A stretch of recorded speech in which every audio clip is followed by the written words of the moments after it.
dirtuɗa ɗo ɓe wontai ayɓe ma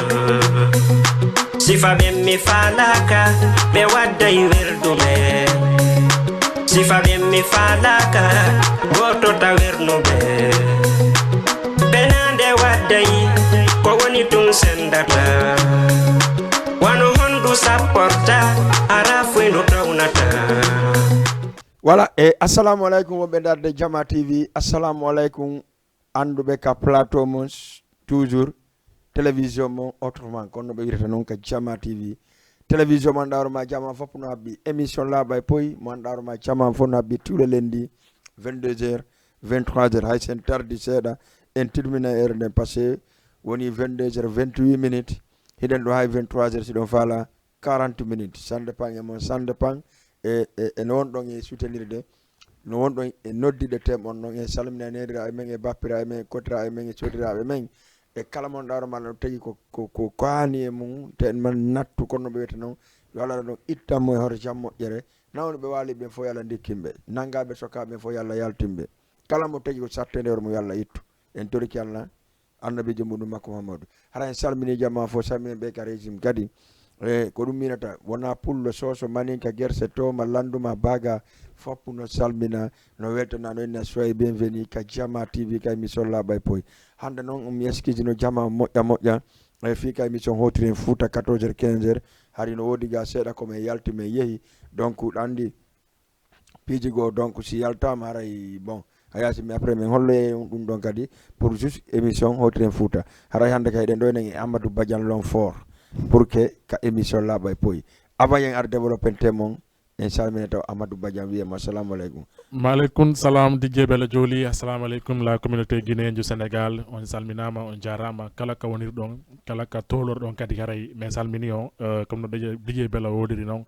haray min toriki on yafuye par ce que tardement waɗi seeɗa miɗen andi noon on est sûr et certain fenɗo ɗon jooɗi ɗon sabbi kadi émission laaɓa e poyi heɓo tous les lundi ɗo e Jama TV à partir de 22h jusqu'à 23h mais hande en poussa inchallah fi tun uniquement weltingol guinéɓe ɓen uniquement kadi weltingol kala wonɗo e darde fenɗo Jama TV kala kon tigui tolori salminen kadi wonɓe ka banlieue ɓen fo innemɓe merci infiniment ɓe yiide kadi appel ji ɗin ɓe yiide kadi partage ji ɗin en tout cas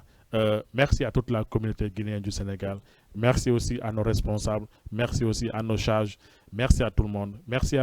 aussi à nos braves dames.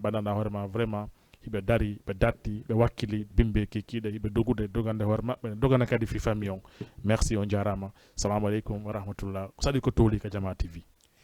Merci beaucoup Amadou Badiane ko sadi ko toli ka Jama TV ɗum ɗon ko pullo Fouta to wawi wolde ɗum ko pullo Fouta mona ɗawrema télémilé o jeeya o meeɗa ande lawol télémilé mais on nani wo ko sadi ko toli donc éducation o watta ɗum ɗon hara en salmini Jama fo encore une fois hande noon temmen ko honɗum iɗon andi yontere hande en wanno ɓe sonnaɓe ɓe andanɗa hoorema tawi debbo goo en tout cas miñirawo ɓeygu miñam makko ɓe ɓardi probléme en feƴƴi on en tem ɗon hande ko temon ɗum arɗen ko tem ɓenɗa hoorema en tout cas ɓe yaltay enen sukaɓe ɓen hande kadi ha joni ko enen men arani enen sukaɓe ɓen yalten waɗoyen 5 ans 10 ans 15 ans ɓe gacci ɓeygu men Sénégal walla Laguine walla Côte d'Ivoire walla pays goɗɗi goo wona 10 ans absent ka ɓeygu ma nano moƴƴa yewtere nden pendant 10 ans 5 ans 10 ans par exemple aɗa jooɗi leydi Porto Europe anela naali ɓeygu ma o tawma a noddali ɓe c'est-à-dire a arali an kadi wona noon hanana ɓeygu ma waɗi probléme ga probléme honɗum c'est-à-dire wono probléme passé o woni 10 ans o yiidali e mawdi makko walla woni 5 ans o yiidali e mawdi makko jonnon o waɗa probléme jano probléme wano honɗum bon o watta jindugol kankadi seeɗa o ha o ƴetta reedu e mum o heɓa bobo e ɓaawa mawdi makko ko honɗum watta ɗum ɗon ko worɓe mari on erreur ka ko rewɓe saloto muññade tawata ɓe wata wonde ɓaawa gorko est ce que son juge deux fois min miɗo wawi adde juge on deux fois par ce que si ñawore nden ari woɓɓe go anna ɓenna est ce que gorko on 10 ans o mema o memali jarandiri est ce que goɗɗo si tawi mo wawi ñawde debbo on ko debbo on bonni ko donc hande ko ɗum woni premier thème men on ha ka deuxième partie Amadou Badiane Voilà, merci DJ. Avec on a non. Donc on dit là, puis tous les lundis, on propose thème d'ananda vraiment no wondi no yaadi e société on thème d'ananda vraiment ko ɗum wonde yide bimbe kikiɗe ko ɗum kadi wonde e nande no wowle no ñaawe kala hande ñaawore ne joɗɗinande ko ñaawore dewga yetta no ñaawe la plupart ko ɗum ɗon la plupart mawdi no yeehi depuis 5 ans depuis 10 ans depuis 15 ans woɓɓe hay noddata téléphone woɓɓe a jonnanta ɓeygu mum iɓe jooɗi ɓe jokki tun weeli foti ɓe ala e calculde iɓe okkanno ɓiɗɗo goɗɗo ɓe ala e calculde goɗɗo no heɓuno ɓiɗɗo mum neymo ha o janɗi arɗa yiiɗamo yiɗaɗo faalamo jombude mo dewgal sunna e farilla ɓe ƴettima ɓeynu kawo nene makko kawoni baba makko si nawni koya ñawdu sino holi koya holti sino selli koya wondu e mum si nawni kadi wonda e mum n'importe quelle situation wonda e mum kono belannoɗo ɓe nanawre ma ko si weeli tun ɓe wawa dankade debbon ko si foti tun ɓe wawa dankade debbon tant que debbon hino ñawsi tant que debbon hino ɓeyni tant que debbon no reedi tant que debbon besitaki hara ɓe haajaka fi makko en tout cas il faut que nen kadi worɓe ɓen sen voyage yi vraiment acciten hakkille ɓaawo kadi acciten kadi hakkille vraiment e sonnaɓe ɓen par ce que hande mawɗo heɓa ɓiɗɗo mum okkamamo ronkamo dankade ino muusi e ɓen jiwon no muusi kadi e famille jiwon il faut que change un comportement il faut que respecten sonnaɓe ɓen teddinen ɓifiɓe sonnaɓe andenɓe ko bandiraɓe men ko nene ɓiɓɓe men ko nene men kadi vraiment hiɓe doit kadi teddinede d'accord Badiane jimpar worɓe ɓen d'accord miɗo d'accord amman ɗo mais pourquoi rewɓe ɓen kadi si tawi modi maɓɓe ka ɓoy wo ka ɓoy ɓe wata muññade e ɓaawa modi maɓɓe ha woɓɓe ƴetta reedu e ɓaawa modi mum jibina on bobo tawata si modi maɓɓe ari ko probléme ko ñawore go kadi pourquoi rewɓe wata concentrade muñño ɗum ɗon kadi bela sonnaɓe ɓen kadi kamɓe kadi vraiment haray ɓe faala wiyete ko hettugo hoore maɓɓe kadi par ce que ɗen fof ɗen gandi sa yeeyi ƴamugol aynata mi ari jombugol fii ko jiidanola meɗa andi no ara noon ay ɓen ɗon ɓe andi ko ɗum jombanɗa ɓeygu ma ko fi yon ɓeydodir yon ɓuuru ka wonɗon ɗon jombira ɗum sonnajo ma o wonɗon 1 an 2 ans allah waɗanɗo yaññanama yaha extérieur innama habbolanɗo dans quelques années walla dans quelques mois dans 6 mois par exemple mi daara e feere sos mi arali mi daara feere no yahra ara ko wolugol tun ya ha hewtoya yiya leydi porto no wayi ma yiya leydi kawandaɗo no wayi yejjitanga sonnajo ma ko halduno ɗon kon yaha joɗɗa ɗon vraiment kadi enquête gorko ɗa andi awata wonugol 6 mois 1 an no fanɗi wono 6 mois 1 an e nder worɓe ɓen hara a hidale sonnajo hiɗa acci goɗɗo hiɗa andi kadi on ɗon la plupart kadi sonnaɓe ɓen ɓata wonugol 1 an woɓɓe 2 ans hara vraiment kamɓe kadi ɓe yidali e gorko jonno yiɓe hokka gorko on gorko maɓɓe hino jooɗi jananiri nowa joni onno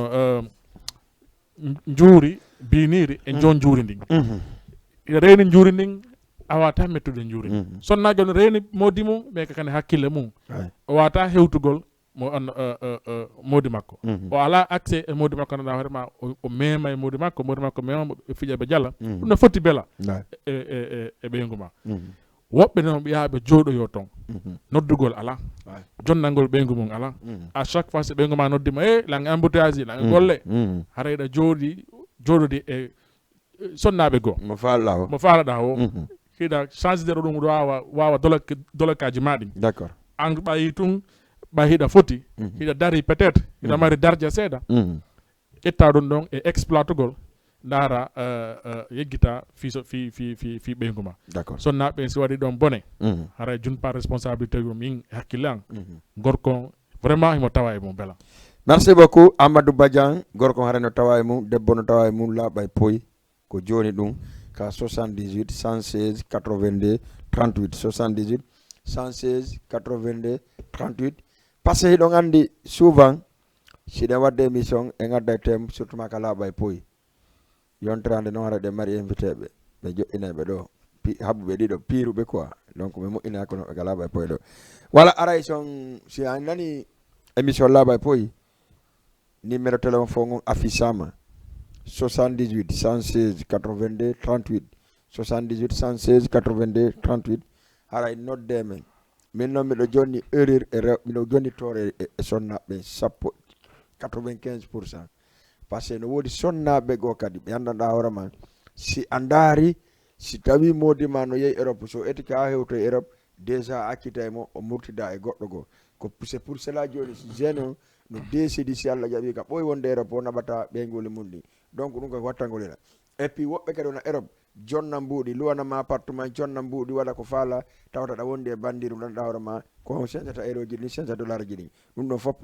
jeune ɓe joni wattani hakkille ɗen ko ɗum waɗi si piiji goo a yiyay to jonna ɓe rewna e nene maɓɓe walla e miña maɓɓe walla e koto maɓɓe ɓenna sa gayni jonnalan kaari ɗum ɗo donc c'est ça il faut que kadi méfie ɗen piiji goo allez 78 116 82 38 ka émission laaɓa e poyi ka si nomi Amadou Badiane sonna ɓen kadi no woodi ɓe annda hoore ma en tout cas modi maɓɓe no waɗi ɓe occupé moƴƴa mais kamɓe kadi haray ɓe waɗa nakasi ɗum noonu e côté ka ɓe occupa ɗon est ce que na ɗum joni jeune ɓe woni andude salona waɗude piiji goo bele sanani ɓe enni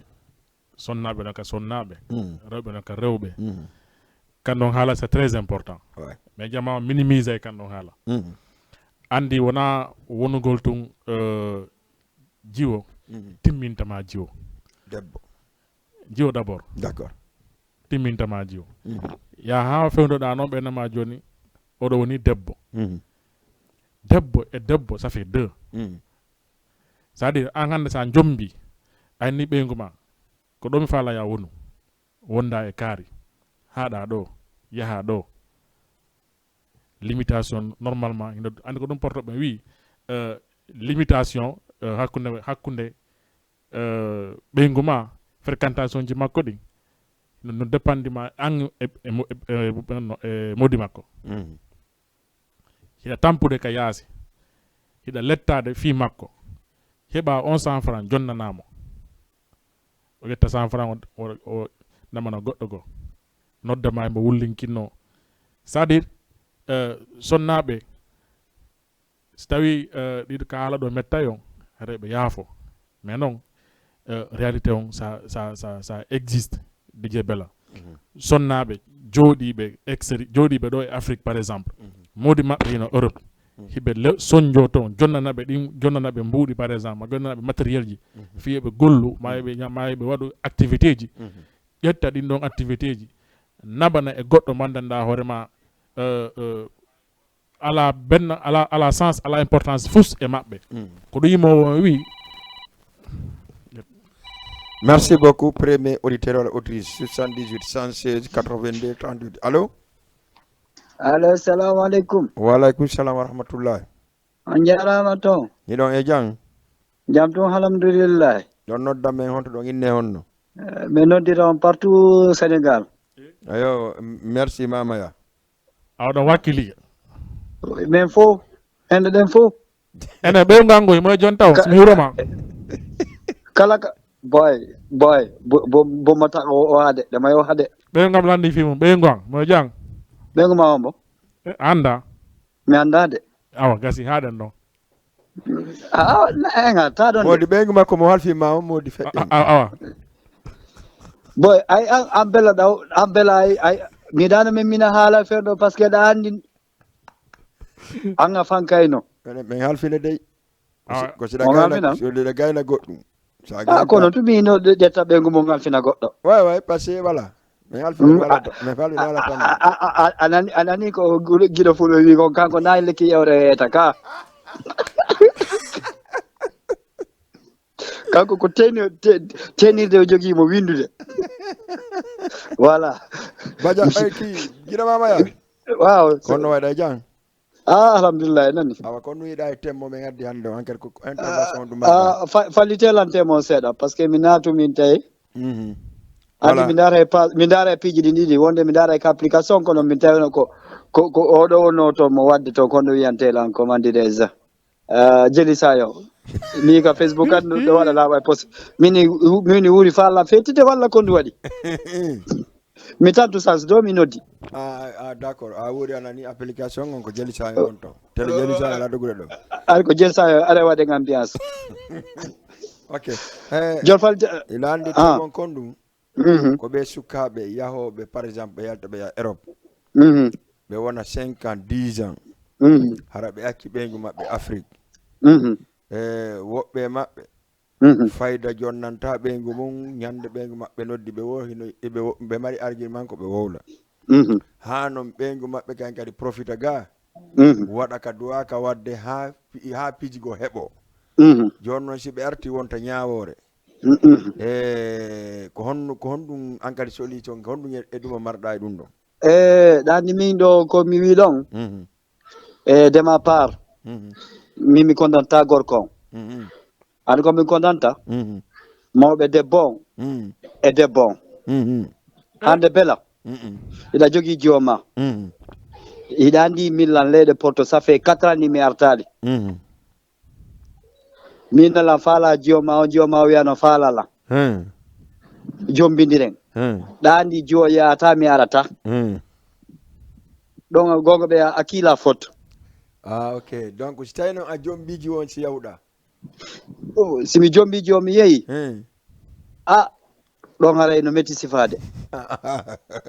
ɗon no metti sifade bela que ce soit o darano naɓira ji o walla o charge dépense makko walla o libéra ji o si tawi noon hiɗa huuli laɓugo jiwon toon tadi ha tawata jiwon mum jokkay toon goɗɗo accama a waɗa par ce que ɗon piiji ɗi noon so a saccimo ga o waɗay ko Allah yiɗi yarlaki joni sa naɓimo toon ko toon mi sikki min ko dema part o ndettugol mo naɓamo toon mais wontida toon har la reeni momo renimi ɗum ɓuuri komi accatama ga kon par ce que ga mi renamo mi accida lagandi la gaccidi ko kanko e hoore makko mo mari liberté pol andi o bonayi d'accord mi naɓamo toon o bonnira toon min sonkato min piira toon ɓuuri komi accatamo ga kon hara zar badiang en ara no rewde to ñande o ñande guiɗamamaya way bonoma ɗon bonowoma o so boni ɓawma ɓuuri mo bonde yeeso ma hara ɗarini ka non par ce que min prima ko bonta yeeso an kon ɓuuri ko bonta ɓawan kon par ce que fiyon ɗum si badiane hannde no ɓuuri huɓinade ɗa leyɗe porte ɗa andi ɓeygu ma no ga a wawatamo naɓude harɗa waɗi mo wadde piiji ɗi andanta hoore ma a ɓuttina to a ɓuttina ga ɓerde ma walaki ko ɗum no ɓuuri muusude siɗo wondi hakkude mon ok joni andi guiɗamamaya way moi je préfère par exemple hara si tawi goɗɗo à moins si a andi bonugol e tawde ma ngol hiɗa heɓa probléme ka o bonata e tawde ma ɗo par ce que ɗa ronka yawde golle régula piyamo heɓa probléme kala ka waɗɗamo yawede ya probléme est ce que bonugol ɓawa makko ngol ɓuura wonde facilité pour an awa no accitiramo hara o bonali takko ma ha an tigui bonna golle ma ɗen surtout ma ka portoɓe seke to ɗani plupart kadi ko ɗum ɓuuri hulɓi ɓuuri tampidere sukaɓe men ɓen to andi woɓɓe goo ɓe si ɓeyni mi ara ɗo mina bela min e ɗo wano aissatoula falama jombude ma yiyade se hewti mi wallete heɓa liggoɗa dawaɗa mi dawaɗa a famude andi neɗɗon haalama ko wawɗa kon ado jommidirde wata promettre ko andanta hoore ma so yeewi o tawoyta d'accord hande sa ɗimimo ɗo ha so yiyadi leyɗe porte a wawaymo o wawa e ɗaɓɓude liggue ɗaɓɓiraɗa o ɗaɓɓiraɗa sa yeeyi a sokkimo toute la journée ka appartement ka an a yeeyi arti wo e 22 heures andi ɗum kadi ara weela d'accord haalanmo ko wawɗa ko so yaadi to ko ɗum ɗo mi wawi que souvent wona e ka suudu walla a yaha e ɗaɓɓiraɗa par ce que o yahata liggue makko ɗuman ɗo mi sikki ko ɗumanni o joni simi faami marɗo fot ɗon haray ko go an ko mawɓe wiiɗa min on jeyi bela nam thailand jogui ɓiɗɗo debbo wonɗo Europe mi hokkitirtamo ah bon wallahi alazim d'accord ɗettugol wonɗo yeeyo o kerin ɗo walla boutique walla pousse walla joguiɗo table foyi no ɓurani wonɗo leyɗe porto hara ɓe yiidata o jotto ɗo 5 ans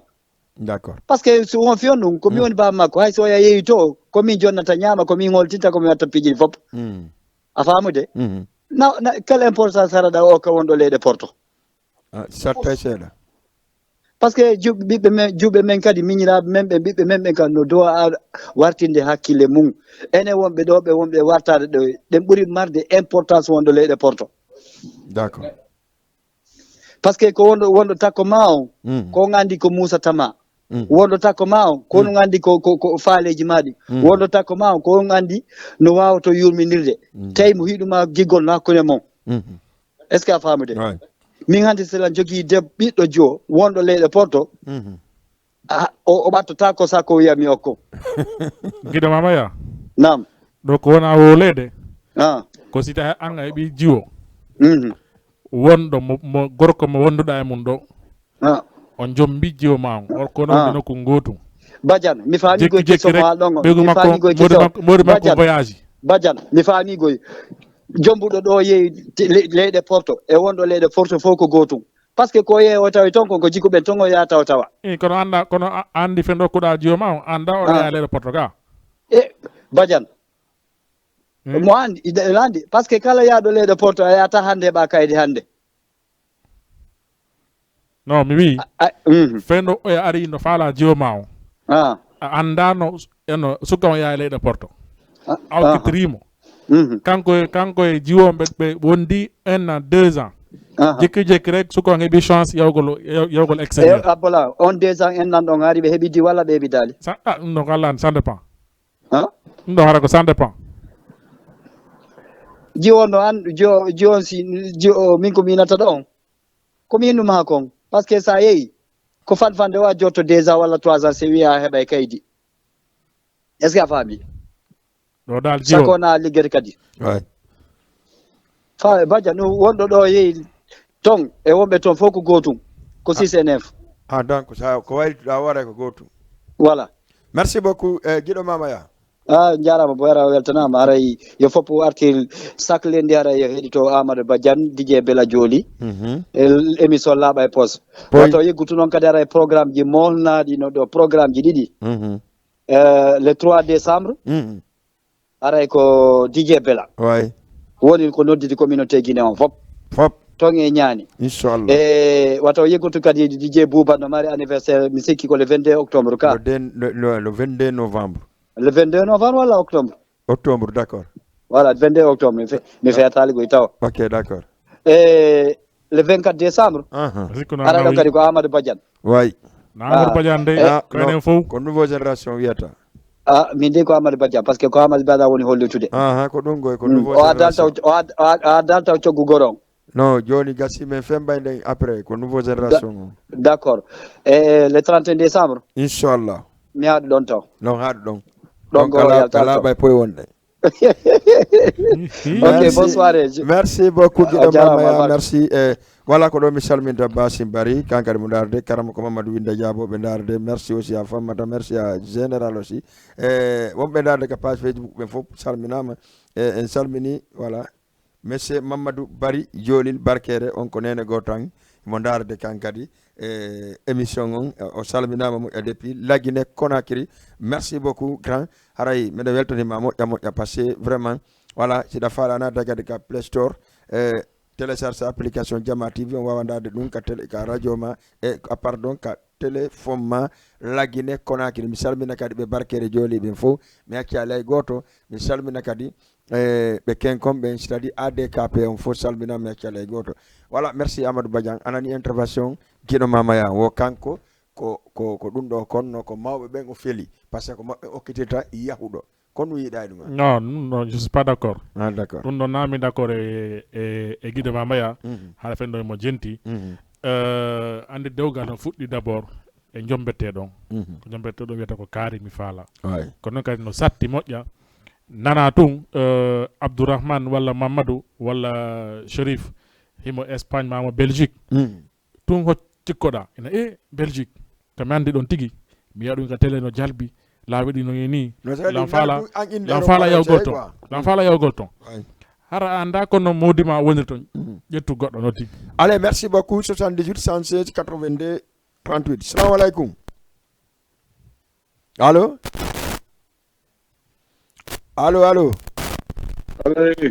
on jarama ɗon e jang merci beaucoup so waɗi pré en aray bon il faut que régime régula koye affaire o yan allo on jarama alhamdulillah retour allo Alo wilan jentima. On jarama hire jang. Jantu yettude ala onole. Jantu do make onno no do be gonto. Na? Do make onno. Commune lay original. Jonno lay original ande kon watta. Potto ka wonna don seeda wawen yewtude en tant que président des artistes guinéens du Sénégal. Parce que jinna no takoma parce que jinna wari on non. Lay original. Ok, bismillah. Ida jang.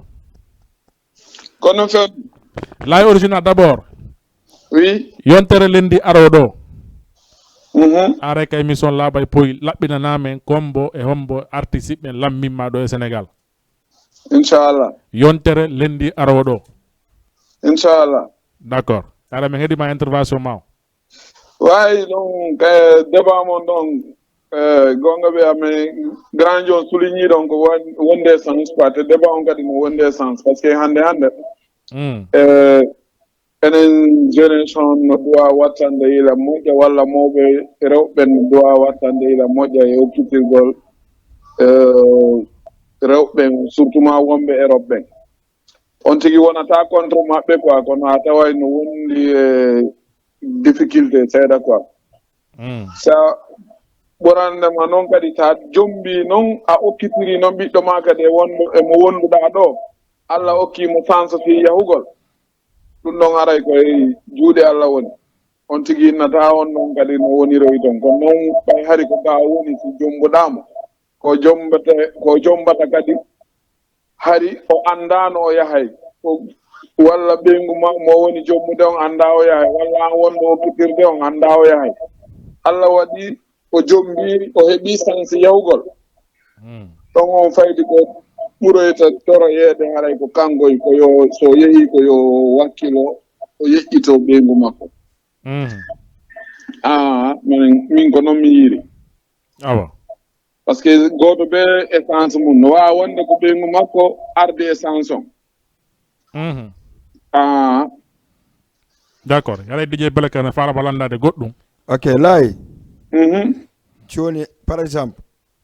gonga jonno ƴetta on ɓeygu ma a jombimo a naɓɓimo Europe on kadi murtidoya toon e goɗɗo est ce que arayi ko ɗum hakkille maɗe jonta e ɗum ɗon on kadi aray ko debbo o woni ala jikke donc aɗa ɗon ko debbo woni ala gikke debbo on ala jikke de par ce que ko régili kaydi ɗaɓɓanma kaydiji naɓma ha Europe toon taw ɗum tun ha sama kala ko giggol molanagol e confiance molanaɗo waɗanta ɗum goɗɗo d' accord mi sikka layan ɗa mari ɓeygu ka o jombi neɓali ɓaɗa holtali men imo heeɗi on ɗo kanko kadi ok merci beaucoup ara en salminima moƴƴa voilà merci ara e lendi yontero inchallah o addana e photo je ɗen Amadou Badian ɓeɗa fiso nani inchallah ok merci beaucoup 78 116 82 38 78 116 82 38 hande noon Konakiri ɓe darde moƴƴa karama ko Mamadou depuis télémilé haray kamɓe kay ɓe darde fewno ɓe ga e merci aussi min anda kadi ko hande acca si tawi goɗɗo kadi ƴetten anani oɗo kadi ko woli kon kon ɗum an kadi marɗa contribution e ko yewtiɗo ko bela oɗo débat fi en concluse affaire on gogo ko sonnaɓeɓen duwa teddingol hoore mum mawɓen kadi ɓe neya juuɓa ɓen neya jiwa ma on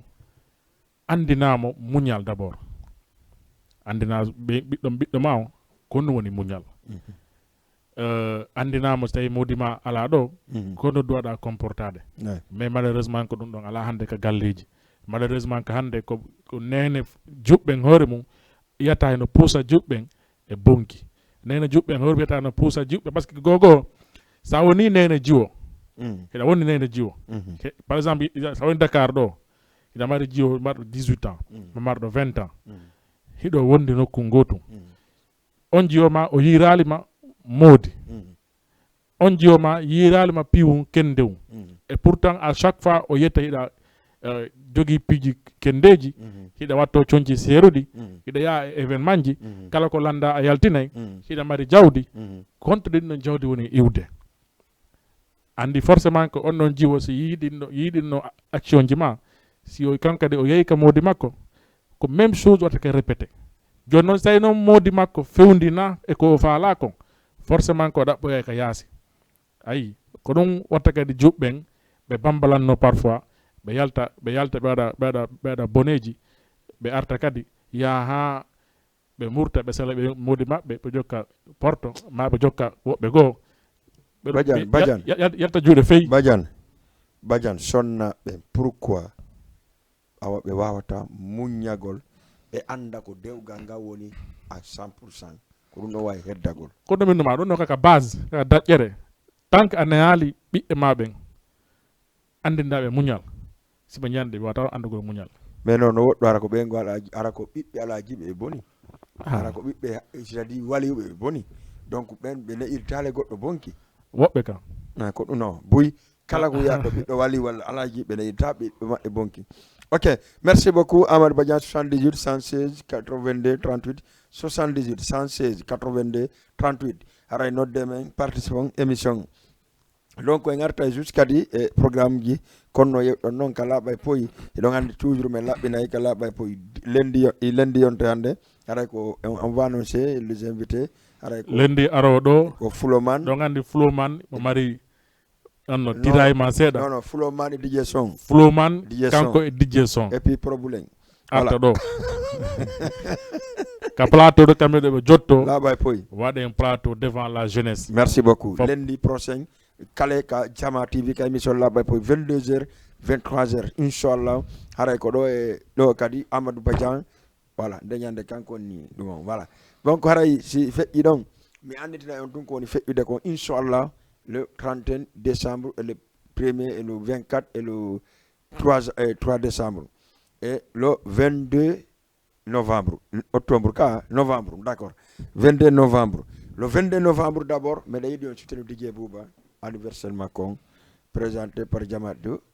octobre voilà ko octobre ɗo merci beaucoup yaafede DJ Bouba yaafoɗa par ce que ko publication o majjiri mi seeɗa le 22 octobre voilà merci PDG wantini là le 22 octobre haray ɗe ñaani night soutenir l'anniversaire l'émission Lagine ke DJ Bouba na duuɓi DJ Bouba ɗi ndewni wadde anniversaire par ce que o noddanno hanki ɓeynani mo publicité ɓeynene DJ Bouba feeta e duuɓi mum ɗin ko duuɓi jela o mari min non ko émission Lagine ke o woni waɗande fête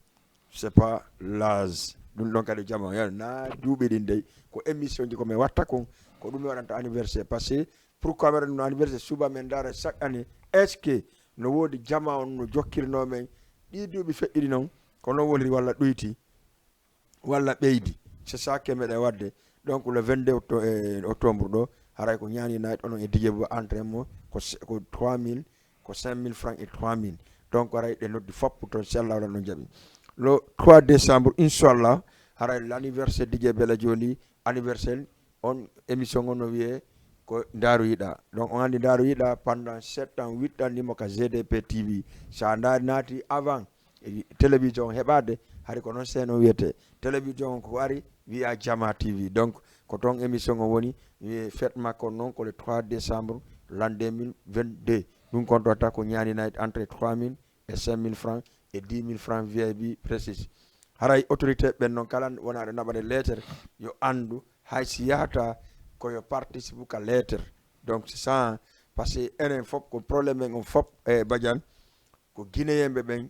hiɗe mari probléme go kunni après arta e ɗum ɗon par ce que ɓe daroto ka émission ɓe rondama ɓena vraiment meɗen soutenuma merci ko watta kon kono sa waɗi haaju ma on ko ɓe dowa yaade nde ñande ɓe hokkama 3000 francs walla 5000 francs ɓe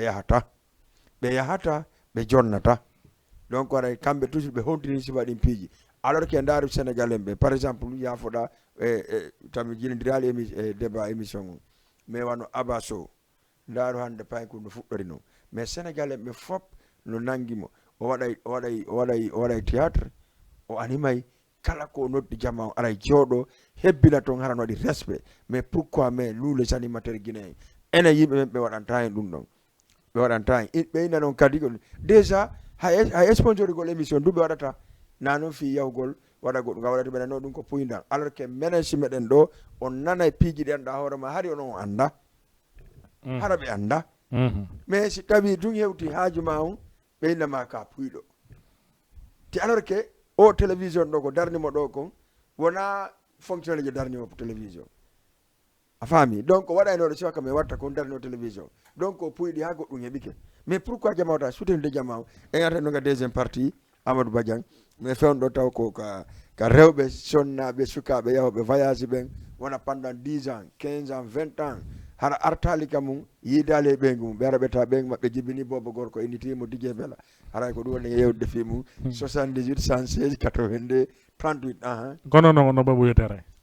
non hara min ɓentirimo Didier Bella mi wolnimo à part indema ko non à part indema ko lawɓe puyo no bobo no inteno goɗɗo wonata fi makko fof no andi kay no bobo wiyete ko wontuno si ɓentirimo Didier Bella donc haray aɗa a faamay ɗon quoi awa merci DJ kono no wiruɗa noon en salmina wonɓe darde ɓen kadi ka page Facebook Lamine Prési mo darude Amadou Wouriba kan kadi mo darude kadi wonɓe e partage uɗo ɓen kadi fof on weltanama kadi vraiment ko ɗum ɗo woni la force guinéenne kono no DJ Bella kadi holliri noon s'il vous plaît kala ko nanɗon événement guinéen no woodi so tawi hiɗon wawi senade e hoore needi aray ko seeno kadi tampito ɗon on tigi tampito ɗon kadi jooma événement o par ce que ɗum kadi nawrata la culture guinéenne en avant nawra kadi ɓe waɗoɓe émission ji par ce que kamɓe kadi na minen kadi de wona puydan ma accugo golle amen min ara min jooɗo chaque kikkiɗe ma chaque semaine min jooɗo yeeso mom min andina kon andinalo ma ɗum hora woɓɓe goo chaque semaine haɗi ɓe jooɗi ɓe sabbi programme uji ɗi laaɓa pen laaɓa pourtant koye 22 heures haɓa mi nanggami sabbo joɗɗa sabboɗa joni waɗowo laaɓa e poyse nodditi hitande ha hitande o nodditi o innima joni émission laaɓa e poyi hiiɓi hitande joni min daara est ce que haɗa jama o hino daarude laaɓa e poyi moƴƴa est ce que jama on har hino concentré émission o moƴƴa mi nodditayɓe hannde min ara min fija min jala fi humpanoɓe comme Didier Bella iye Didier Bella andunoɓe Didier Bella ko honno wawno avant ndara est ce que Didier Bella avant et joni e changi ko ɗum tun woni anniversaire ko retrouvaille au fait ko retrouvaille noddayɓe ɓen e wonɓe wadde émission ɓe ɓen ɓe yidira wadda photo ji andidira change numéro ji pour janggo kadi ko ɗum ɗon woni objectif anniversaire émission ko retrouvaille fi jamma o aru jamma o gotum fijen jalen ça fait hinde tout un an hiɗa narde Didier Bella en hiɗa narde Amadou Badiane en nan kadi narde kadi goɗɗo kadi modi vraiment so oɗon nodditima ñallal gotal jemma o gotum timmata hay 10 heures de temps yon aru fijen jallen haray vraiment la communauté venait répondre à partir de 22 octobre notre don DJ Bouba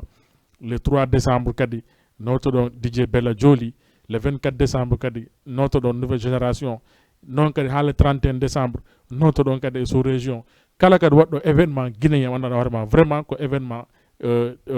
respectueux notre don e hoore kadi teddungal e hoore kadi needi avancé inchallah merci beaucoup aray le 24 décembre ɗon andi noon ko nouveau génération won ko nodditi kadi e Sadio Iba Mar Diop à partir de 20 heures jusqu'à 5 heures du matin Mamed Junior Fatako Anticrazy e rappeur ɓe ɓuy wonɓe ɗo e waɗoɓe irɓe fof e Mamaya allez ƴetten goɗɗo kali 78 116 82 38 allo allo oui merci beaucoup mi sikki ɗum on waɗali pré donc ko ɗum cimini 24 décembre haray ɗo noddita Stade Iba Mar Diop ɗon an ɗon ko nouveau génération ɓe ƴettani kay le nouveau talent artiste guinéen fewon ɗo partout adnalla on ko Anticrazy Mamed Junior Fatako surtout ma fen ɗo c'est mon artiste préféré donc dañande venez danger maximum et puis entre on sera mais waɗu tun ko 5000 francs woni entre ɗon deux artistes et puis 5 personnes kadi Anticrazy woni ardude amoɓe ami donc andi Anticrazy ko amowo donc ara jamma on no noddita Mamed fata ko arda 5 personnes passé podium on kadi roulay le 24 décembre le 25 décembre miɗen darde kadi kontoɗe ten poɗaro passé menen poɗam mami gaccata allez ƴetten goɗɗo kali 78 116 82 38 salamu aleykum maaleykum salam on jarama hino e jang yeyi content émission bi neex na trop merci jërëjëf no tuddu jërëjëf yow amoo crédit elle est partie xam naa ne séeréer nga loolu tax amul crédit sax séeréer la oui ma soxna si ngir yàlla booy woote jëndal crédit d'accord merci 78 116 82 38 kontaan nañ si yow man tam ñun tamit kontaan nañ merci ara en salmini jama fop wona o ma o e feƴƴi ɗon iɗon andi salminde ho conseil à l'étranger on kadi fop ɓe fof iɓe Jama TV no jonnude accord e maɓɓe si Allah jaɓare demain pour waɗugol couverture pour le 2 octobre on par ce que ɗon andi si Allah waɗan ɗo jaɓi match ɗe gala molanaɗo watte Sadio Mané vendredi et dimanche vendredi noon ko demi final final ngal ko dimanche yo Badiane par ce que ɓe wi vendredi ɗon andi e waɗayno hommage grand Sadio Diaga foppu adheri ɗum ɗon ta no welti joni noon arti ha tawi koye joué ñande 2 octobre ɗum ɗon wona journée mo andawra ma ko 2 octobre journée fetugol l'indépendant Guinée on e stadion Iba Mar Diop joni noon équipe ƴettuno ɗin no maintenant pour toute la moyen Guinée toute le Guinée par exemple sans innugol ko moyen Guinée ko Guinée ko basé le Guinée forestier c'est-à-dire ko Guinée en fof ɗin équipe uji ɗon présentani manam Diaga yaari Diaga Bouma a faami no Diaga Bouma yaari e Maasi no mi falji déjà voilà e haray ko Diaga e yaari e Maasi e Leluma voilà ko Diaga e yaari e Maasi e Leluma ko ɗi woni maintende jouangol ɗi représenti hot Guinée base Guinée forestier e moyen Guinée ko ɗi équipe uji ɗo maintenant yo présente nde ñande ɓe waɗay demi final o vendredi final ngal dimanche ɓe wi noon ko télévision Jama TV on haray beru ɓe heɓali feere yaggo ɓe fof jotto ka mum ndara match ɗin en direct haray en salmini Jama on passé ɗon andi salminen président Jama Lamari Bari Bantingen meɗen reeni koɓe wakkilani télévision ji ɗin kon ka wani ɓeyna non ko ɗiɗo woni yeeso vraiment ko ɗum siɓe wolanilan goɗɗum miɗo amira landagol ɓe ay mbuuɗi taw ɓe simi wala ka télé par ce que la reeni ko ɓe woni wadde combat on ka yaas ko ara ɗen weltani ɓe moƴƴa weltani Safiyatu Mala Bari Bantingen weltani kadi noon média ji ɗin fof heddi ɗin vraiment mais en tout cas haray le 2 octobre walla le 30 octobre et le 2 octobre haray ko en waɗi show e nder voilà fête indépendant o ɗandi nde ñande kadi gonga ma ñaga anda noon ɗum ma ñaga ko en tout cas haalay DJ merci on nani ko DJ Bouba ko DJ Bella Joli holliri kon wo le 30 octobre Guinée on fof no noddita ka stade hoorema ko ɗon Guinée ɓe ganda joni ne sa stade Diallo walla Bari walla so par ce que activité ji men ɗin fof ko ɗon wonɗen nde doginde hara Guinée ɓe fof no ganda no noddita aru soutena la Guinée tampitoɗen la Guinée tampitoɗen leydi men ɗin haray wona une personne individuelle nodditi mais ko la Guinée fof nodditi ne ñande kadi le 2 octobre ne ñande kadi tumbodiren aren massivement supporten wonɓe e journée final attention le 30 entrée ko gratuite on nani entrée gratuite woni ala yoɓowo 1 franc so naara ari a soodi ndiyan ko yara ma a soodi boisson ma a soodi jus a yari ɗum ɗo wona gratuit ndara match welɗi kadi kono ko naatugol ngo jooɗo woni gratuit ɓe teganama kadi vraiment poɗaji kendeji teganama kadi poɗaji kendeji ara hiɗa jooɗi hiɗa darde kadi match on en live si a heɓali kadi feere yawgol kene ñande ka stade kalu Jama TV ɗa wawi jooɗa lotagol ha laaɓa joɗɗina sonnajo on à côté waɗanama ataya huɓɓina télé on joɗɗa ndara match on intégralité en direct et en live ka chaîne Jama TV inchallah ɗo gandi Jama TV et la communauté guinéenne du Sénégal et la communauté guinéenne internationale ino wa aden e mbude mum hay goto yata acca oya ko enen kooli inchallah ndare à vendredi Badiane mi arta e ma kadi merci Dio Diallo mo darde merci As kankeno darde kankadi mo darde émission on Dio Diallo noon loɗiti kadi Jama TV e le 9 novembre ɗo le 9 octobre ɗo pardon le 9 octobre ɗo mariage molanaɗo ɓe wi ko Jama TV filmata mariage on intégration adda kadi télévision waɗa e jo mariage on no enne Safi Balde Kolda merci beaucoup Dio Diallo kanko woni jekke on andi jekke on Dio Diallo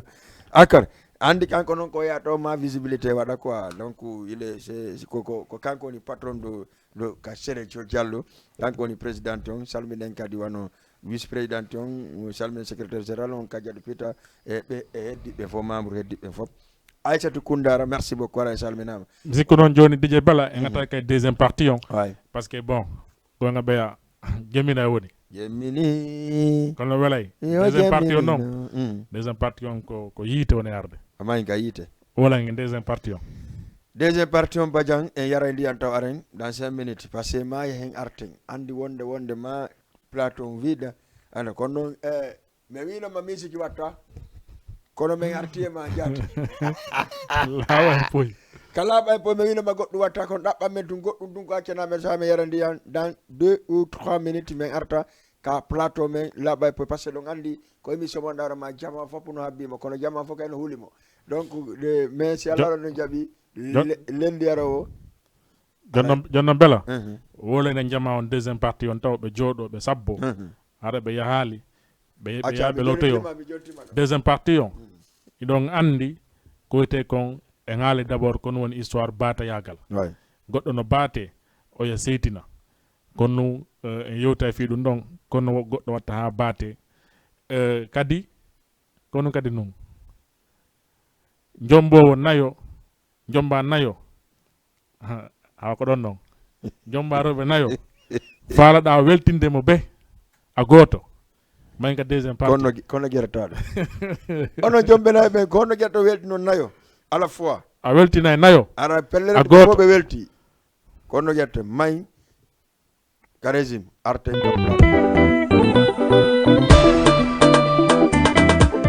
allo no mi woɗɗa on toon d'accord a wala yaade ɗo à tout à l'heure may giɗo an on noddila may mamadou lelu ma aicha mbuɗɗinge jikke ɗen ko mbuɗi ɓuranila si mamadou lelu ma no faala jikke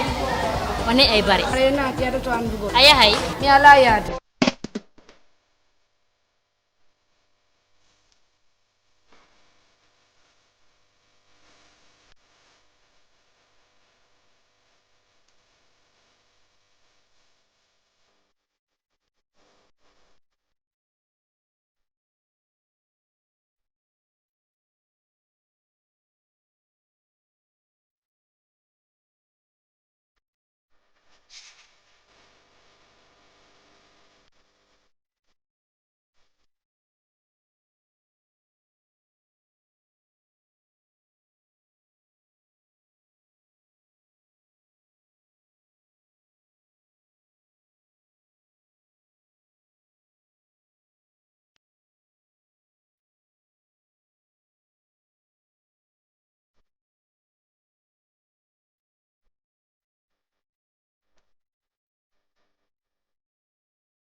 Merci beaucoup. Mamadou Lelouma Konjelo Jokuda. Voilà, merci à Ngartek à deuxième partie, la émission là by Poi, tous les lundis 22h, 23h. Ne batano hara, woni 23h 18 minutes, de maximum 20 minutes. Voilà 12 minutes. Parce que Huawei, canal de émission. Allez, il andi on sonna ben. Il andi si on hauti gorko goto on yimbe nayo. Haray mo kala no fala wonde bata. Haram mo kala no fala wonde en tout cas hotere oya woni premier jon deuxième jon woni troisième jon woni quatrième jon. Maintenant kono gerto ha wono bata. Walla kadi gorkon o jomba nayo. Hara gorkon kay no fala weltinde rewbe nayo kala. O fala goto seytina. Acha mido hedi yon 78 116 82 38. Allô? Allô? Allô, salam alaikum. Alaikum salam. On jarama. On jarama. On hire jang. Nalado. Jantundo make honno don do men honto. O pate on ngor almadi. Pate? Won ngor almadi. Pate biro. Ngor almadi. Ah, pate jarama. No marché de. Yettude Allah. Yanto nalado. Alhamdulillah. Ko son Karim halare. Son Karim Paykum. Awanda ko émission laabay poy wonno kono après abe son Karim o nani c'est émission gasi. Ah ok. Inshallah. Allo marché ngorde. Pate. Ko la jombi. Ila jombi kay. Yelo. Goto. A jombali da botaw. Ah? A jombali da botaw. No, me jombal tambu. Ko honno goddo ni wadita ha wona bata. Ha? Ko honno debbo wonirta ha o wona bata ka modi makko. Ah, ko so wadi ko moƴƴi ko welita modi makko. O nay bata. Ko honno welata modi makko. Ah, debbo no hande ko metta modi mo ko welta modi. No précise non kon dum parce que jamanu hedima. So debbo no hande ko welta modi mo ko metta dum. D'accord, Pate. Ango menda su sama dango wulde. Ta wulu nang. Ay do ko goto marda. Goto marga. Ayo, fanku ta wulu dey. Ok, merci beaucoup. 78 116 82 38. Amadou Badian. Kono debbo gorko wadata hara weltina be nguli muldi nayo kala. Be nayo. Bela e wolay taw fi sonna be. Don condition be so don condition be batorte. Ah, la poy. Bela. À chaque fois anane be sonna be noina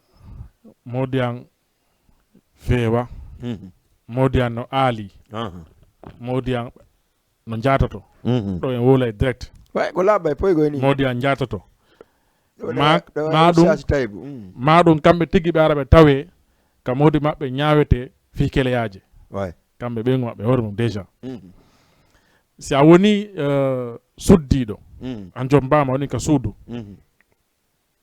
ange ɓeygu ma ange modi ma o wawlodi nokku gotum ha weeti o accima jemma a wawlodi e guddum bimbi weeti o accidima e kun guddum o acci sundun no luuɓi sundun no tuuni faɓɓen no tuuni danki weƴƴitaka o accima ɗon o yeehi golle déjà o yeehi o weltaki par ce que no accir sundun noon mo seytini o yeehi ka golle o arti kadi kikiɗe o tawrima e kun guddum kun o accirma bimbi o tawri sundun no luuɓi noon ko non luuɓiri ha joni sundun no tuuni déjà o hewti hay bienvenu o heɓali hay landagol ɓe so tawi on tampali ka golle ɓe heɓali ko hewtagol to hewti tun o jooɗi ɓay feere ala o lando si tawi coƴƴa no woodi ɓay feere ala par ce que ka laaɓa ñametaki hay sono ñaamo ko may ɓay feere ala awa no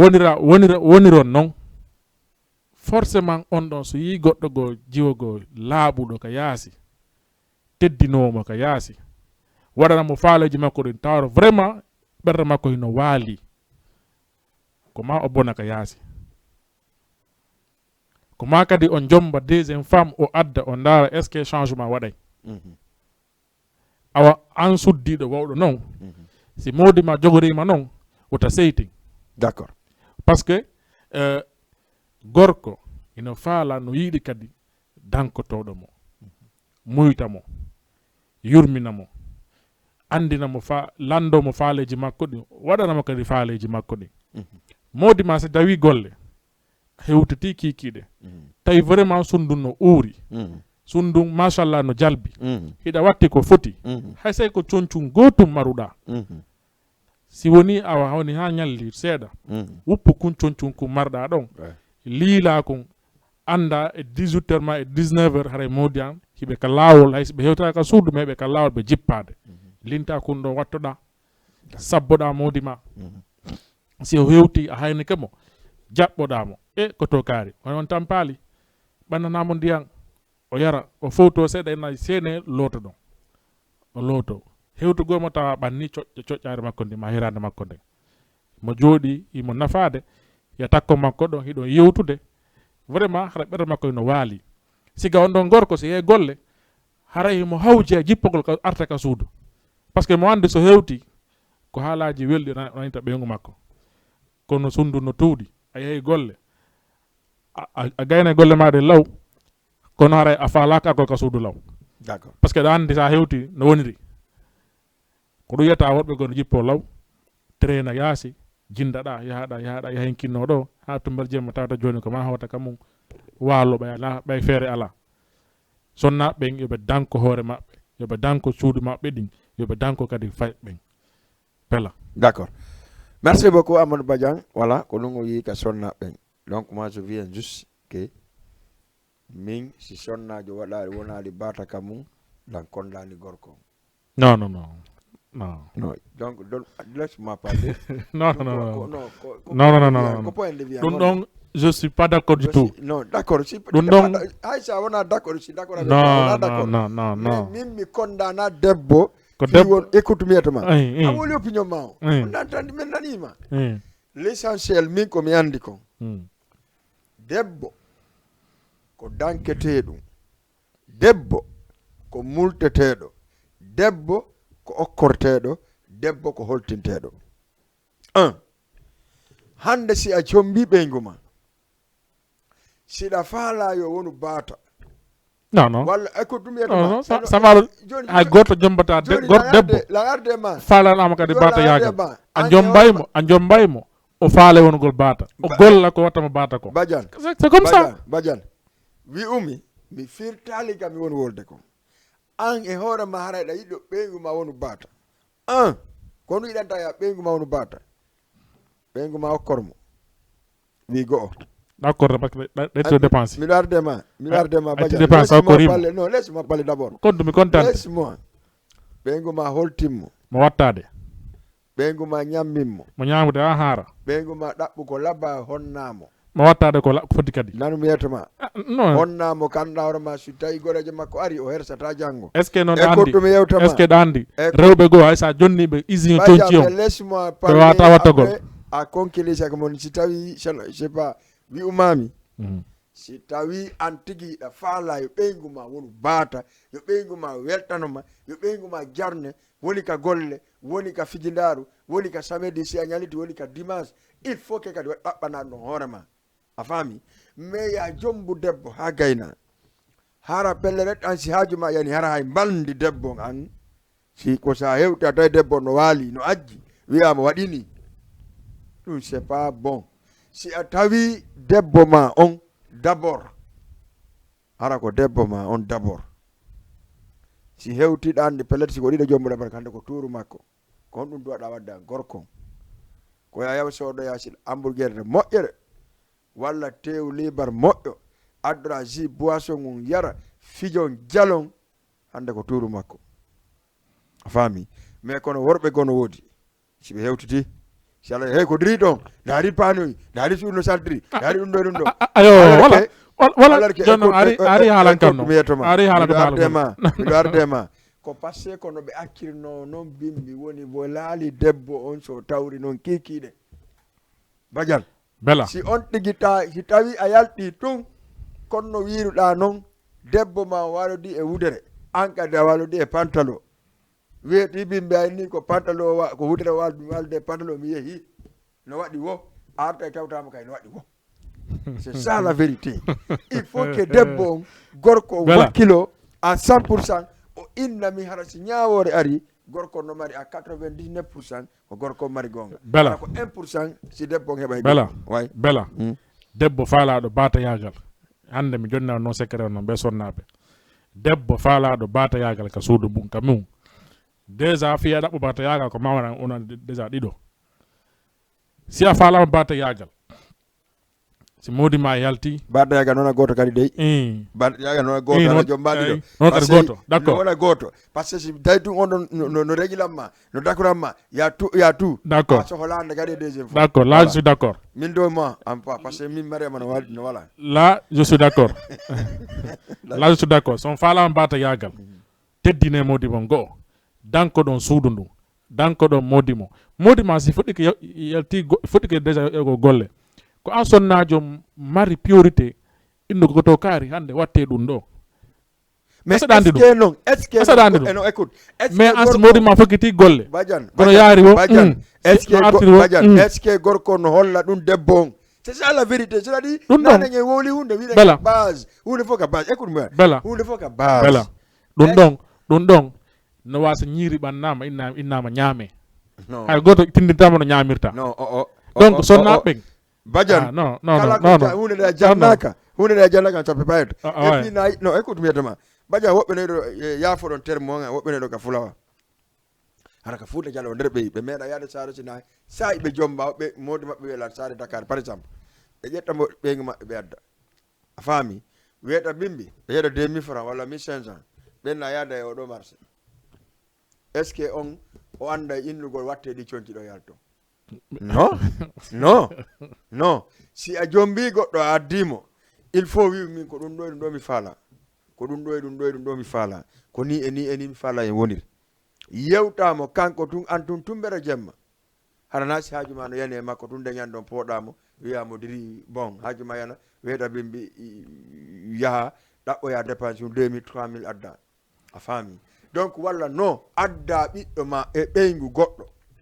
ɓiɗɗo goɗɗo jombamo ha gayna ittamo ka Fuuta Jallo ka Fulawa a faami walla addamo nadamo ɗo e suudu ndu anda hoore ma ko batimarru hay fineten ɗo ala walla hay fuusigo ndu woodi ala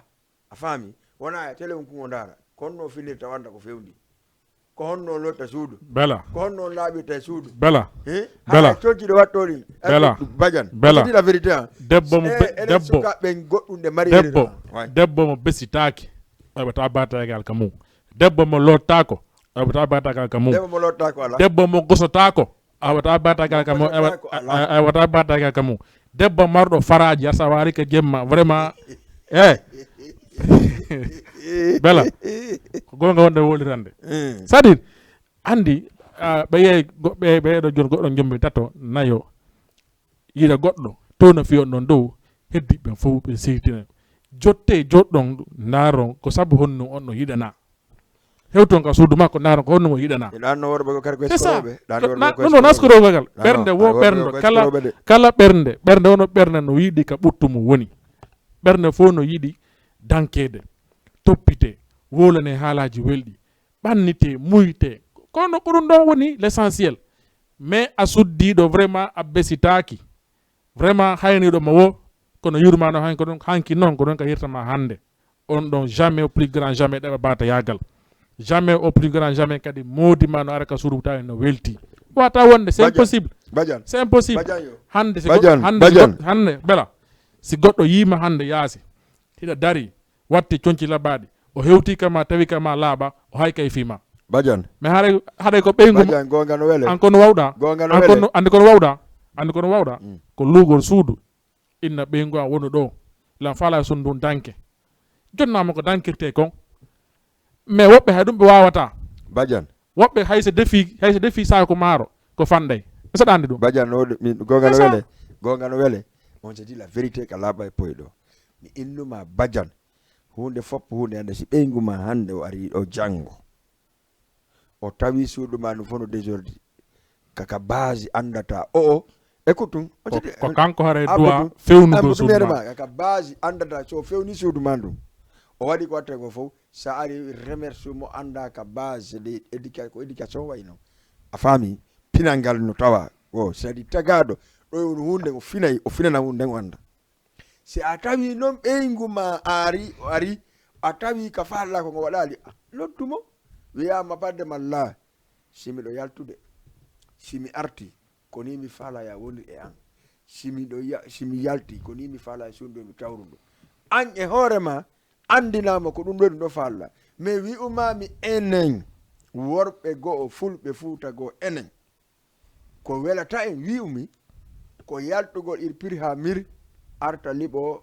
si haaju ma yani ɓen ma wiya dirita parce que hare ko noon ko tawɗa suddi ɗon no hayno tawɗa no suddi ɗon tawɗa suddi ɗon wo Badiane kala no tawɗa suddi ɗon ko andu a wurtudemo Badiane par ce que haray ko an ɓuuri marde pinal suddi ɗon on jadi la vérité non bella comme woni joni suudu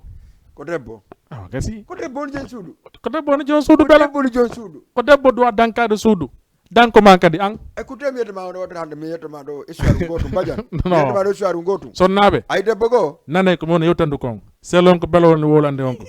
nanay ko molon e yewtude kon si tawi on jombama waɗe ko moni wolande kon se kadi on jombaka hutore ɗum ɗo ñande jomboɗo wo so tawi on falaka modimo yoɓu sina so tawi ɗo on falaka yoɓu sina ko galle modimo tompite besite loto ɗon moƴƴa moro ɗon morde labaɗi c'est à dire enen guinéen ɓe d'abord Allah lanɗo nokki en vraiment koyte comme beauté naturelle Allah lanɗo no labbinni sonnaɓe men ɓen danke ɗum ɗon moro ɗon ɓatto ɗon gorko mon on ɗum ɗon mi ha ɗum no haare ko woɓɓe go hinno mari complexe déjà yewtugol e mawdi mum hande a yehi aden e mawdi mum no jokkodiri yewde haaju tawa debbo no to à 1 kilométre tawa gorko hino no seppa ɓawa kañum tun ma yaada e ɓeygu ma jogoɗamo jongo ne he ande ko yaasi wonɗen hollamo noon ka yaasi wonɗo non c'est-à-dire appliqué ko waɗɗa ko Badiane c'est-à-dire sa yaadi e goɗɗo a woni 1 kilométre ɗum koye an gorko woni c'est-à-dire moi je suis pas d'accord avec ça bella je suis pas d'accord ɗum ɗon d'accord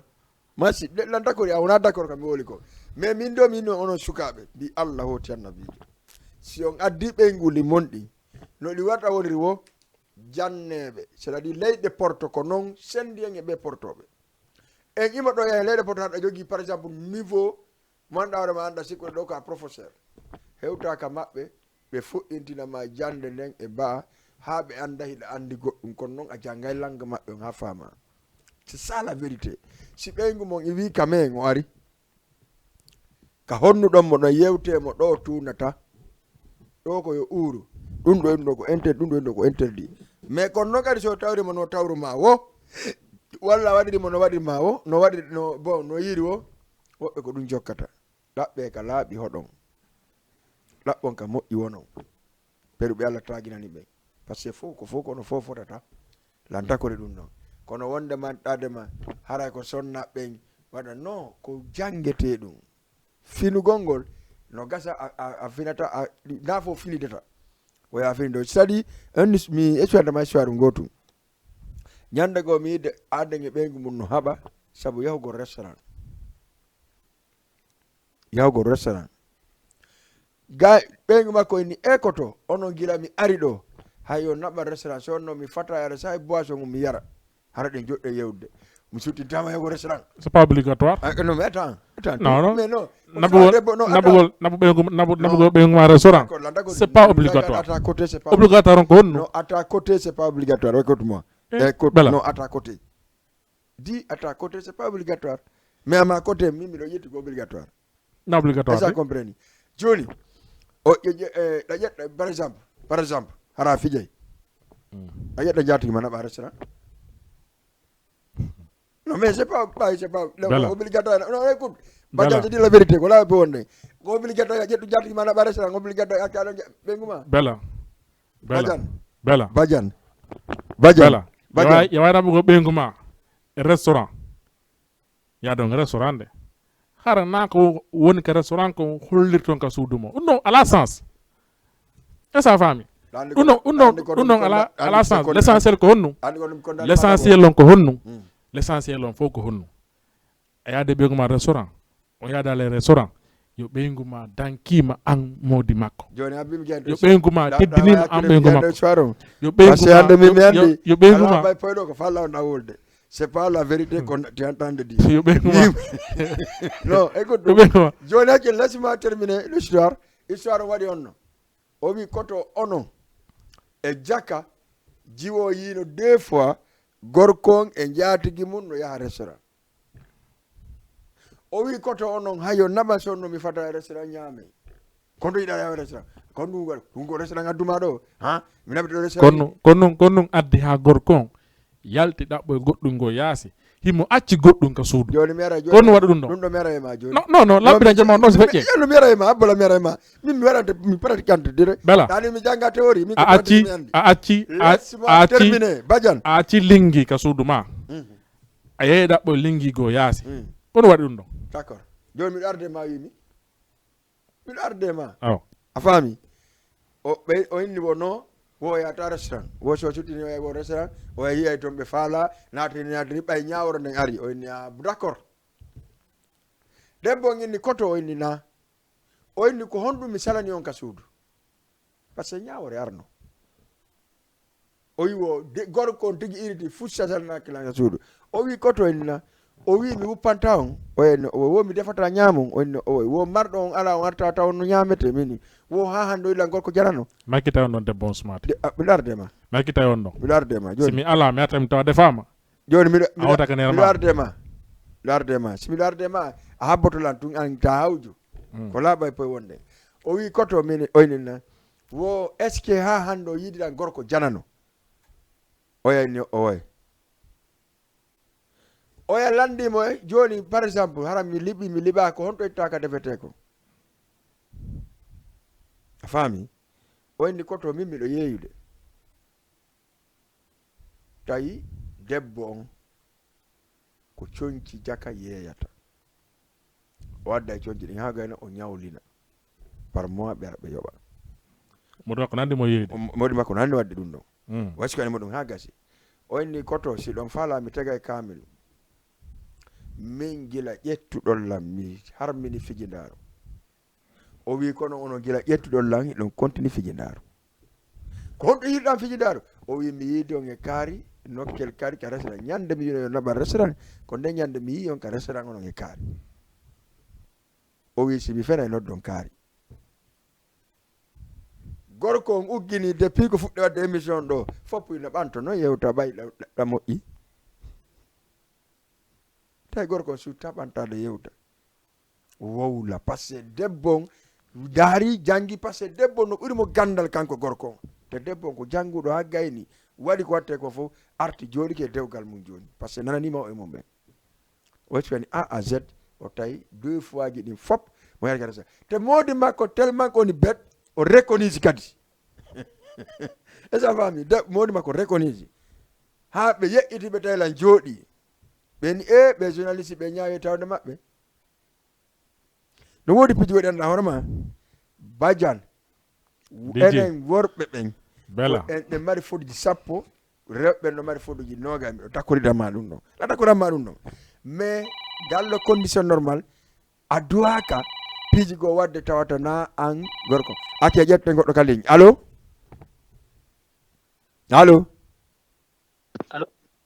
oui allo oui assalamu aleykum ina sawa way nala toon yandu no golle mi aɗa feeɗa alhamdulillah ɗa nodda men on ɗanne honno ɗa nodda men honto ɗa wiye honno julde min no de quoi wakam wonno dugol quoi julde wakam julde wakam d' accord meɗen heeɗima ko honno yiiɗa débat men woni wadde on ko honɗum addanɗa men comme intervention ka débat d' accord ok merci beaucoup haray merci julde depuis wakam a faami donc yeeyi ɗon woni ɗon ha tawi debbo ma hetta gonga ɓeyna noon debbo jontake gonga debbo on e hoore mum kon ɗum jamma o sakkiti wiidemo ko muñño modi ma waɗi wo ko adduwa ka wolde ko ya mun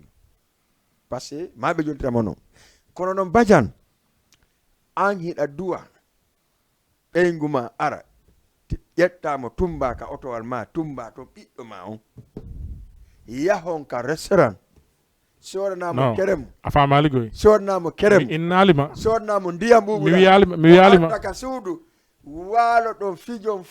ara no foti déjà ko bata e ma o woni bata e ma a waɗimo bata mi wiyalima fota ko mi wi na obligatoire c'est obligatoire non Badiane sa wi na obligatoire c'est parce que jamano ƴedde ɓeyguli yo astafirullah ino ƴedde jaatigiɓe mum ɓen yaha ka restaurant soda piiji ɓe ñaama ɓe faga ɓe yadda boɗɗe nuit ɓe ama ɓe arta mo kala hoota oya hoota kam o yata kam ɓeygu mum pourquoi donc c'est obligatoire no dima wi uno là-bas c'est obligatoire DJ Bella non Badiane là-bas c'est pas obligatoire obligatoirement fop ko ɗon no woni na obligatoire kam mi wolan maɗa mais obligatoirement ko ƴettugol ɓeygu ma naɓama ko restaurant o ñaama ha o haara siko guerto ñamminama ɗum noon ko faale ɗum ko faale ma weltingol ɓeygol mais c'est pas obligation wona obligatoire wona obligation ala hoore ma andi kono woni obligation par exemple ɓennama sa faala noddugol goɗɗo koma composa numéro makko on ɗum noon ko obligatoire e téléphone sa faala noddugol Bella Jolly koma composa numéro makko on si wawon yewtude ka téléphone makko mais ɗum ɗo ƴettugol ɓeygu ma anaɓamo restaurant wona obligation mais ɗo wawi ko par exemple kon ka restaurant ko adda jonnamo ina moƴƴiɗan hande ɗum ɗo Badiane ndemo defa hiɗon fijude ɗon jallude Badiane ɗum ɗon ɓura restaurant ay restaurant ɓura ɗum ay jombuɓe ɓen joni gasi restaurant ɓura ɗum ɗo a wolay ɗum ɗon koye d'accord en noon a wolnalan noon pourquoi ɓe jomu ɓen ino accu ɗon joni ɓen mbawi ɗum dana obligatoire ɓe naɓa jaatigi maɓɓe ka restaurant parce que ka suudu belta ka suudu bela c'est ça Badiane ils sont pas à l'aise à la maison Badiane ka suudu ɓe weltaki Badiane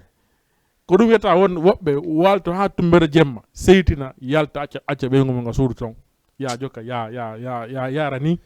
ha wiyata par exemple ma ya ha certaines heures arta kadi waalo jokka cifu mum c'est à dire il faut que so naɓɓe wawa muytugor worɓe ɓe maîtrise ɓe surtout ɓe onno mawdima surtout mawdima si tawi andi kon debbo ko wawɗo jogagol mawdi mum wawgol maîtrise gol mawdi mum kala mawdi ma kono fewnori siko ko mojo finnamo siko finnuɗo kadi ɓurtama kadi finnude ko ɗum woni vraiment debbo de foyer ko ɗum woni une femme de foyer c'est ça une dame de foyer mais a weltinta ɓeygu ma no mawdi ma arta takko mawdi ma fijo arta yo landoɗama projet ji fus hiɗa seytidi tun an ka suuɗo jokki tun ciifuma hiɗa jokki tun concoy ma tun koyɗa watti juuɗe e koye mum ma sikka ɗum ɗon non mais attends hawde tuma kadi il faut que change un comportement Badiane émission lanniya laaɓi émission o lannala ƴewta kadi fi worɓe ɓen worɓe jombuɓe nayo ɓen jomba nayo ɗiɗo tatto nayo a walay ɗo lendi walaɗa mardi mercredi walaɗa e jeudi walaɗa he Allahu akbar no gonɗum mbaɗɗa ka yewtaɗo woy agor konno ko suwa agor konno Allahu akbar déjà on ɗon et puis on no mari baraji ɓuri jombuɗo goɗɗo wadde on no mari baraji ɓuri jombuɗo goɗɗo jombuɗo goto on no accude ɓeygu mum ɗo ya waɗaɗa kadi ok ɓe wi jombu nayo jombu goho ɗiɗo si a wawi tato sa wawi kadi mo jombinaygo no wawi nayo siɗa ɓurti kadi wawde noon mo jombinaygo no wawi e lendi a rewala ka faatu faatu indema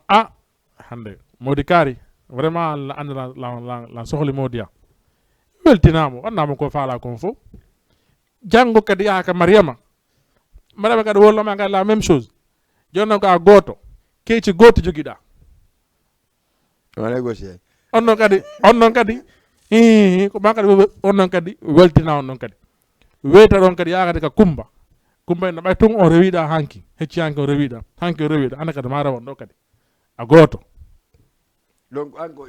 forcément que il faut que woda ben nayo goto mandanda horema awatama weltinde rewɓe nayo meno nayo awatama weltinde normal comme no o falirano forcément ko onno bonen ka yaasi joni d'accord mi d'accord anima joni ko nu falla ko ɓek jomu ko nayo ouais mi nalu non ko no ara gottangol ila ara gottangol ila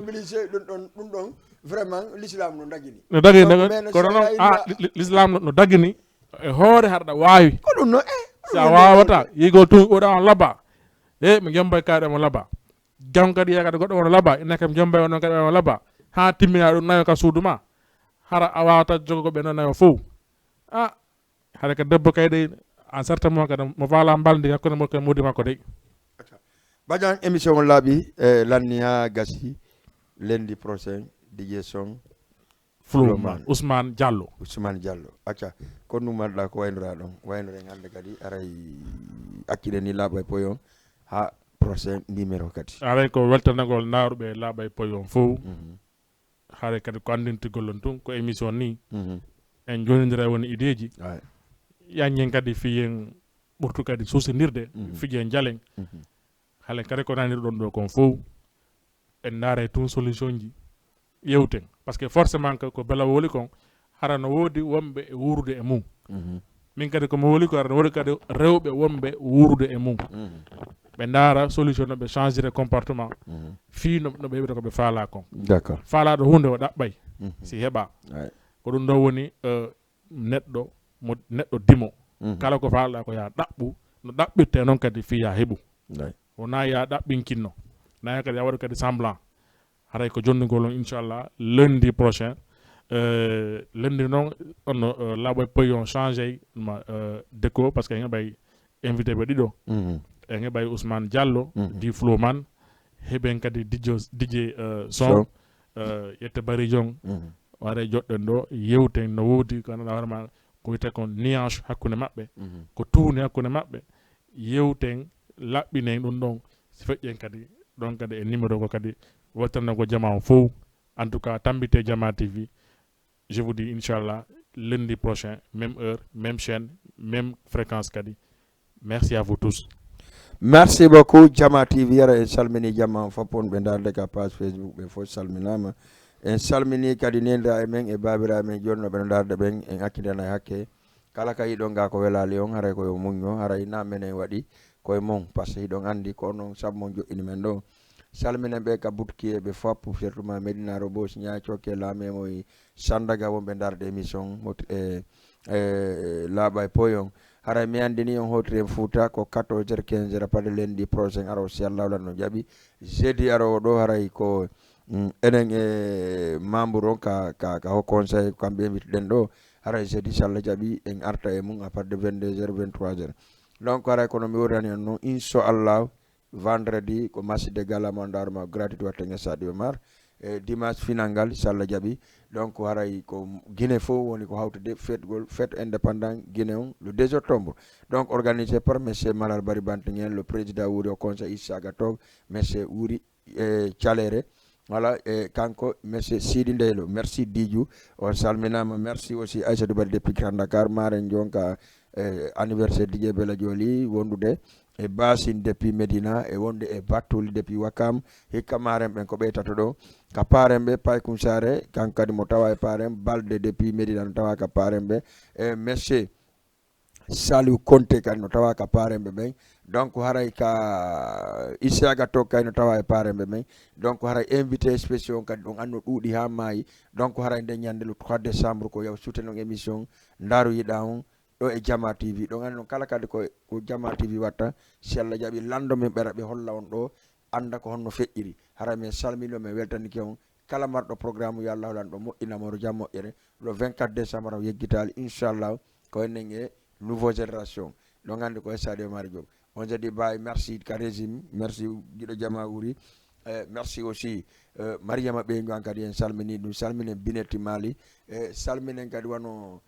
en tout cas artiste ɓe fof nanere Ceerno Mar Kayno darde en salminimo merci beaucoup et merci à vous tous on jadi baye